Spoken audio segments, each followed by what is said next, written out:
Hi, I'm Greg Hunter. This is the weekly news wrap up for Friday, October 19th, 2018, coming to you from a farm in Missouri. I'll talk to you about some of the stuff that's going out here in farm country in the Midwest towards the end of the newscast. But I want to talk about the markets. And I got to tell you, the markets are gyrating all over the place. On one day we have a 500 points up. The next day we have 300, almost 300 points down.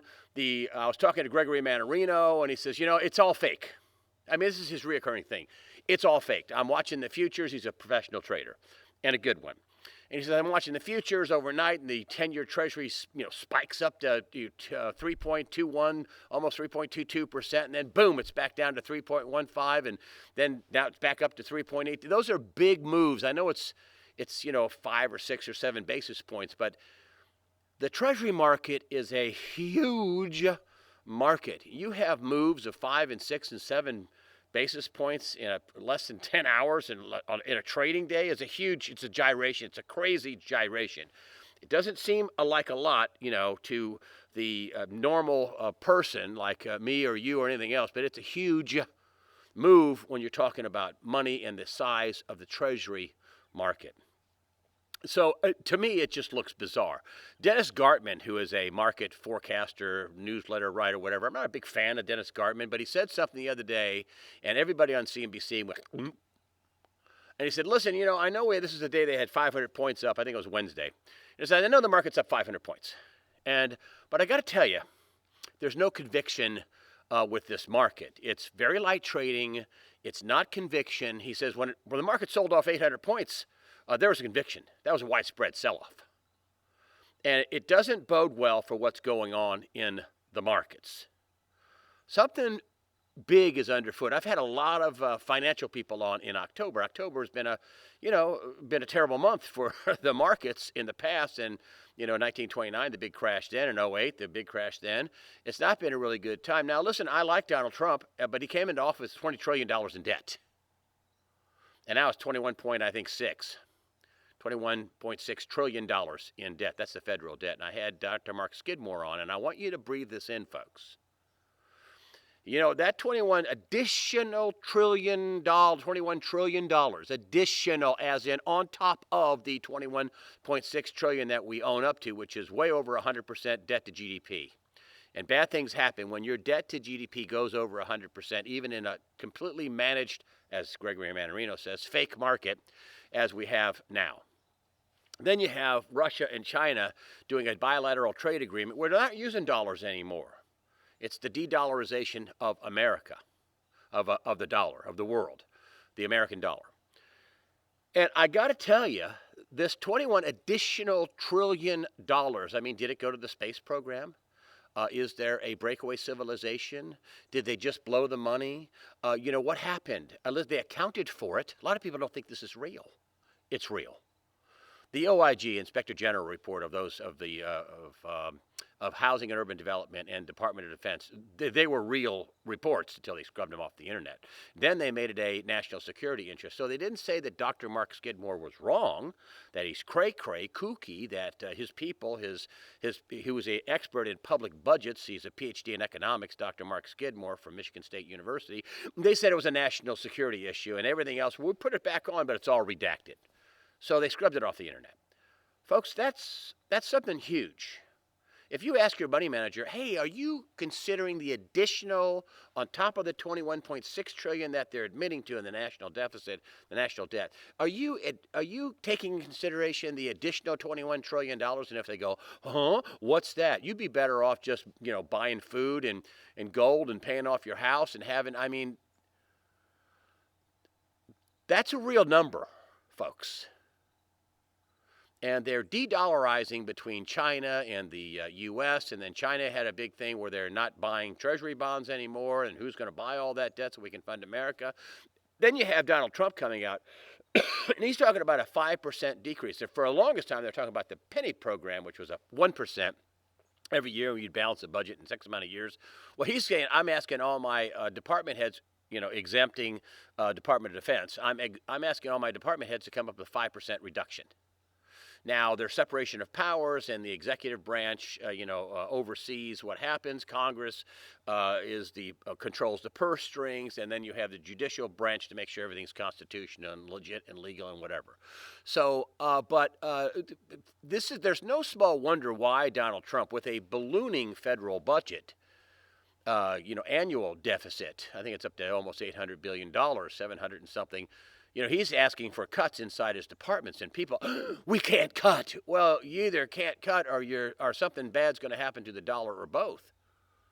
I mean, that's why Donald Trump is doing this. Like any good corporate executive, if your books are going crazy, what do? You start making cuts. You start laying off people. You try to get your expenses in order. Now, he's got a different than running a business because, there's no business where you have to, plan on possibly going to war with some, other, global power. So, folks, there's weird stuff happening in the debt markets. That's a treasury market. There's weird stuff happening in the stock market. It's looking for a direction. And I think, like Dennis Gartman says, there's conviction on the downside for selling, but there's not much conviction on the upside. It's like trading. So, I'm just telling you, be careful. I mean, you may want to take some money off the table in the 401k. I'm not a money manager. I don't give advice. But, a good friend of mine made, $130,000 in the last quarter with his. He's been working for a long time. He's at it for a long time. $130,000 in the last quarter. And he said, what do you think I should do? I said, wow, people don't save $130,000 all their life. Take some money off the table. Now, in the last crash in 2008, he lost half of his fund. And because of this, QE1, QE2, QE3 fraud, and, here we have another Deutsche Bank debacle where they got caught rigging the LIBOR market, the London Interbank Offered Rate, rigging the interest rate market because we have so much debt they can't allow rates to rise. And if they do, the whole thing blows up. You got to be careful about what's going on. You've got to have some money and assets under your direct control. And again, there's $21 trillion additional. That's a big number to comprehend. That's double the national deficit that we know of. I'll talk to Manarino. He says, well, it's at least that. Well, yeah, but that's what I know I can stand on with research from Dr. Mark Skidmore at, professor of economics at Michigan State University. I can stand on that. That's a big number. That would be highly inflationary. And the rest of the world is running from the dollar with this big bilateral trade agreement that recently announced between China and Russia. They've had other ones, but that's intensifying. Just be careful, folks. I mean, we can get knocked off this fine right charger. Now, do I think, here's what I think. I think eventually we're going to default.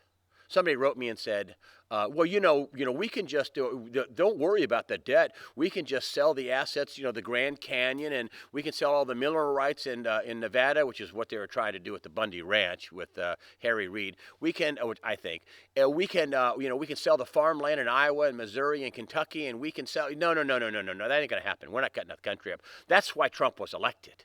That's what Hillary wanted to do. That's what the Democrats wanted to do. Cut up the country. The military says, no. Military says, no, we're not cutting up the country. We have nukes. You made a bad investment.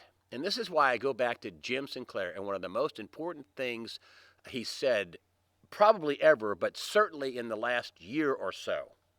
And he talked about Donald Trump. And now Jim Sinclair is a smart guy with big connections and a lot of money and a lot of experience. And it says, when you talk about Donald Trump, everybody talks about the art of the deal, but I think what you're going to see in the future is the science of bankruptcy. Now, listen, there are losers in bankruptcies. And we're not going to cut up, we're not going to give away Florida and Hawaii and sell Alaska back to the Russians. And that ain't going to happen, folks. That ain't going to happen. It ain't. And some terrible things can happen to your currency in a bankruptcy, in a reorganization. They won't call it that. And they're not going to liquefy all this debt. The dollar would turn into confetti. They may change the dollar. I mean, who knows?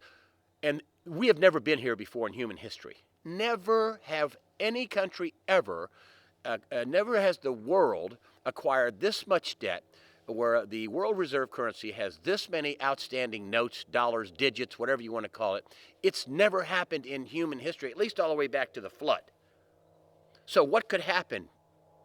Anything. It's like Bruce Lee said, you have to train every part of your body because you never know what you need in a fight. And I'm telling you, folks,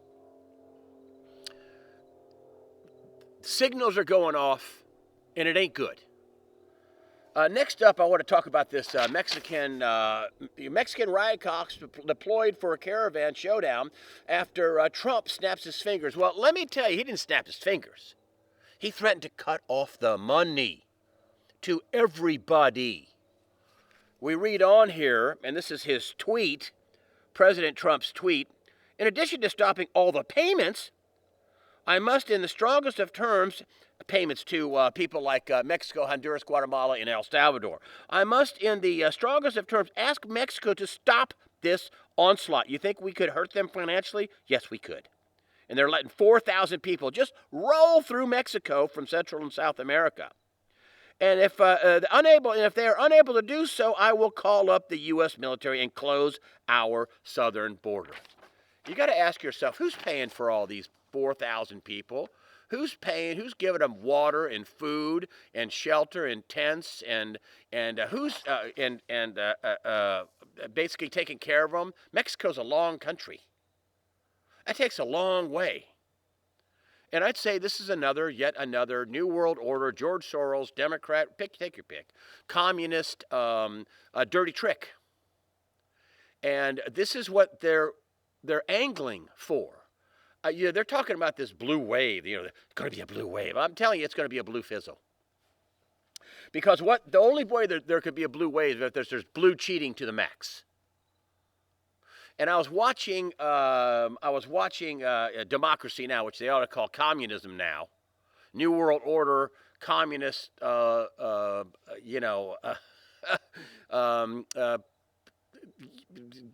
socialists, Democracy Now! And they're talking about stories about the GOP is doing voter suppression. Nope, they're doing voter fraud suppression.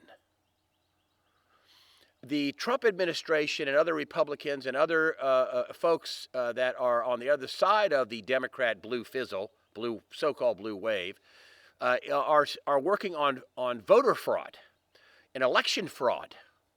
And Claire McCaskill, I'm in Missouri, so Claire McCaskill got outed. I think she lost the election with Project Veritas. I think the polls, I think the polls lie. I think they just do the same lying stuff, the same, oh, look how good we're doing. Don't bother coming out. It's not going to be close, or the polls reflect, here's how much we think we're going to be able to cheat. And the polls will have to match the cheating. And here we have Nancy Pelosi. She's thinking she's going to regain the House, that she's going to be the Speaker of the House again. Oh, really? Yeah, I say no. I'm going to tell you no. Because here's what they're running on, folks. Pelosi outlines Dems' priorities if they take a House. Gun control. I've had a Washington Post poll where they can't get 20% of the population. They can't even get involved in gun control. They can't even get 39% of Democrats to back gun control and the suppression of Second Amendment rights. They can't do it. But that's their priorities is they're going to, if they take the House, gun control and immigration, a.k.a. open borders. The open borders, sanctuary cities, putting the criminal aliens and illegal aliens and their interests above the interests of America. Now you have African Americans waking up to this, going, why are we voting for Democrats? How does all this illegal alien and open borders help African Americans or anybody else for that matter? What the Democrats want to do is let invaders come invade the country and overtax the system and implode it, and then they could really take control with their New World Order, their social programs, the socialist, the National Socialist, that's Nazi, the National Socialist, that's what they want. They want to destroy America. And then they're talking about the House. Oh, they're going to take control of the House. The polls, CBS poll, other polls, they're going to take control. No, that's more lying. It depends on the cheating. What are they running on? Let's see. We want sanctuary cities. We want open borders. We want to give away all kinds of welfare to people that aren't citizens. We want all these illegal aliens to come into the country. This is what they're doing to compete against entry-level jobs for everybody, no matter what color you are. How does this help black people? That's why they're so scared of Kanye West. When he says, I'm just saying what other black people are afraid to say. A lot more black people are going to vote, Republican than the Democrats would like. Because, there are a certain amount of Democrats that are waking up to, hey, this don't help us. This isn't really helping us. We're being, like Dr. Ben Carson said, they're patting people on the head and handing them a cookie. But they're lying about the polls, and I think they're lying about the polls to do a couple of things. If somebody's way ahead, don't bother to vote. You can't beat this Democrat candidate. And the other thing is we're going to cheat so much that the polls have to match the cheating. And I think there's a big, big group of folks in the background with the Trump administration, the Republicans, that are working against the cheating and the Democrats. Because I think cheating is just a major component of the Democrats. It has to be. They can't run on what they're running on. We're going to raise your taxes. We're going to take away your Second Amendment rights. Oh, incidentally, we're going to take away your First Amendment rights, too. That's what Hillary Clinton said when she was running. We're going to prioritize the rights of foreigners and have sanctuary cities and open our borders and get rid of ICE. And, you can't protect yourself. We're going to take away your gun rights, too. And you can't fight it. I mean, that's what the Democrats are running on. They have to cheat. And the mainstream media is helping them because they, Leslie Stahl.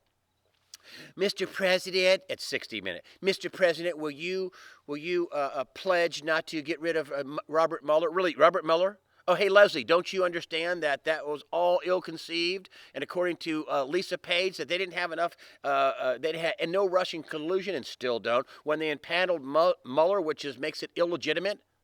You can't be that partisan or stupid. Probably both. And he said, I don't pledge anything to you. I'm the president and you're not. But this is the idiocy. And they never had anybody in the White House that would just chew them to pieces. I mean, will you pledge not to get rid of the phony Mueller probe? You mean that one? You mean the one that was illegitimate? That's going to blow up when we have all this FISA document release, unredacted FISA warrants of how they cheated and how they used phony documents and stuff paid for by Hillary Clinton, which, Leslie Stahl. You won't bother to cover that story. It's a huge story. Private server to cover the fact she was taking treasonous bribes through a global charity fraud. Which that's coming to fruition, too. That's all going to get out there, too. There's a lot coming out there. I do have Dr. Dave Janda, who has OperationFreedom.com. He's a retired doctor. Now he's a journalist, and he's a bright guy with good contacts that he built up over 30 years of going in and out of Washington, D.C., and he'll enlighten us with some of the things that were going on, especially when it concerning Air Force One and Rob Rosenstein and the Mueller investigation and all that. He's going to talk about all that, and he's very enlightening with very good contacts, and that is Dave Janda. He'll be the early Sunday release. One of the things I wanted to bring up with this Jamal Khashoggi, he was murdered at the Saudi consulate in Turkey, here's why I say this is some rogue, crazy time, okay? The royal family, whether you like them or not, no matter how crazy you think they are, they're very well educated. They're not stupid people, okay? And they're getting ready to have this initiative, this future investment initiative in Saudi Arabia, in Riyadh, Saudi Arabia. Can you imagine them sitting around a table and going, let's see, we're going to have this investment initiative, but, we sure like to dismember a Washington Post journalist somewhere at one of our consulates. That's going to help us out a lot. Let's do that. That didn't happen. So, the main body of the royal family was like, you did what? Are you stupid? And then the person that supposedly they're blaming on killing him, and there's a lot to do with this one royal prince. He has a lot of power, but maybe a lot less power now. that he died mysteriously in a car wreck. I just can't believe the royal family was involved. Maybe they might have liked what Jamal Khashoggi was saying, and he was very critical of the royal family, but they wouldn't have killed him just before this future investment initiative. And the reason why, and I go on here, and this is my story that I wrote in Ratchet Branch, and Steve Case, Uber CEO Dara Khosrowshahi, that's I think an Iranian name, Treasury Secretary Mnuchin also canceled, and many other canceled their appearance at the Future Investment Initiative Conference in Saudi Arabia. I find it hard to believe that this was a royal family and everybody who was in the royal family was all down with dismembering and torturing this reporter, which is awful. I can't imagine they were down with it. I'm not making excuses for them. I'm just saying that's some crazy. You're talking about this conference, which is hundreds of billions, if not trillions of dollars in future investment, and you're going to waste your time dismembering and torturing some Washington Post reporter? Unbelievable. Incidentally, Jeff Bezos has, a big ties and commitments to the Middle East in terms of business. And, of course, he's been very quiet. But, Rush Limbaugh also brought up something really important. He says, this is a terrible thing. Khashoggi is terrible. I cut his fingers off. The torture supposedly lasted 7 minutes. Horrible. But he said, hey, nobody was all that upset about, our ambassador and 3 other people being murdered in Benghazi. That was a what difference does it make, Hillary Clinton. Nobody was all that upset about that. So, listen, Trump can't afford to cut off arms sales to Saudi Arabia. People are like, well, you have to cut off arms sales. What Saudi Arabia is most worried about, and what the U.S. is most worried about, is Iran's bases in Syria. They've got a pretty strong hold in Syria. They got 10 bases in Syria. And I know they're getting squeezed at home, but they have a much wider control area than what they had at one time. And Saudi Arabia is very nervous about this. That's the Sunni Muslim, the Sunni sect. Iran is the Shia sect. This is like the Hatfields and McCoys. And even though they're Muslim, they don't like each other very much. As a matter of fact, we're selling, $100 billion of arms again to Saudi Arabia, another big arms sale. We've had several in the past, and Israel's not saying anything about it. I mean, Saudi Arabia is so concerned with Iran, and so is Israel, that they're on the same team. Now, the Muslims and the Jews, they don't like each other all that much. I mean, let's be serious here. But Saudi Arabia and the other Sunni Muslims are more concerned about Iran and a much wider sphere of influence in the Middle East. I don't think anything's going to be disrupted. I think the investment conference is going to be a big dud, but I don't know what's coming down the pipe. But I don't think that they're going to that we're going to start a war where Saudi Arabia is saying to Donald Trump, well, listen, if you sanction us, we're going to raise oil to $200 a barrel. I mean, you talk about the global economy hitting the tank. You talk about all this debt being creamed. You talk about banks going under. That certainly would cause the whole thing to fly off the tracks. I mean, right now they're trying so hard to keep, the 10-year Treasury in that 3.15 range, and you're trying to keep everything under control. Donald Trump is asking for 5% cuts for all of his department heads, with the exception of the U.S. military. I mean, we're on a knife's razor edge. You're trying to keep everything going. I'm not sure we won't have at least a bit more of a crash before the midterms, but I don't have good feelings for 2019. I don't know. I don't.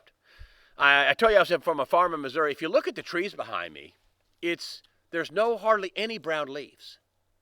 They've had such warm weather and recently so much rain. The summer was horrible. There's a lot of crops that failed. There's going to be a lot of insurance paid out. Some of the corn crops, depending on when you got it in or where the rain was so spotty, it was pretty crazy. Some corn crops got 200 bushels to the acre. Some corn crops did, 70 bushels to the acre. Some corn crops were so terrible they just took a bush hog to it and mowed them under. Here's the bean crop. The beans, there's beans all over the Midwest. As I was driving out there, all over the Midwest, they got mature, and then we started getting rain. You can hear the bean pods in here. You can see, you take the beans and, they're dried out, and the farmers have to, it has to be dry enough to get into the field. And so here are the bean pods. Here's what it looks like. Here's your edamame, right? Well, it's not really edamame, but there we go. Yeah, there you go. That's what's in there. Yep, there you go. See? And that's what they have to. And these are dry. I mean, these are dry. And so the beans, some of them look pretty good, but they're still in the field. And the last few days we're getting some pretty good frost, getting cold out here now. But it's so weird that look, the leaves are green.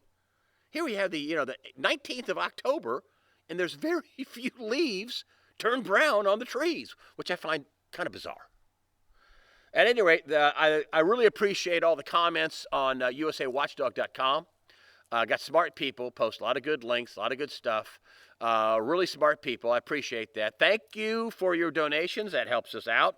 I really appreciate that. I mean, this week we did have YouTube go down. I didn't mention it very much because it was kind of it went down for a while, but I'm not sure that it had anything to do with the purge or cutting conservatives out or anything else. I'm still on there, thank goodness. But thank you so much for your donations. That helps us out, and don't be fearful. I talk to you about this stuff so you're informed. You know what's coming. You can, get things done. Get your house fixed. Get new tires in your car. Get things, get yourself in a position where if something goes wrong, you're not having to repair something or buy something or do something. Get yourself in a good position. It's always good to have a little cash in case we have a credit freeze. The next meltdown, and I don't know when it'll be, will come with a credit freeze. You won't be able to use your smartphone. You won't be able to use your credit card. You will be able to use good old-fashioned cash. So make sure you have some of that. But anyway, fear not. Prepare yourself mentally, physically, above all, spiritually. Fear not. God the Father, His Son, and the Holy Spirit are firmly in control. Fear not.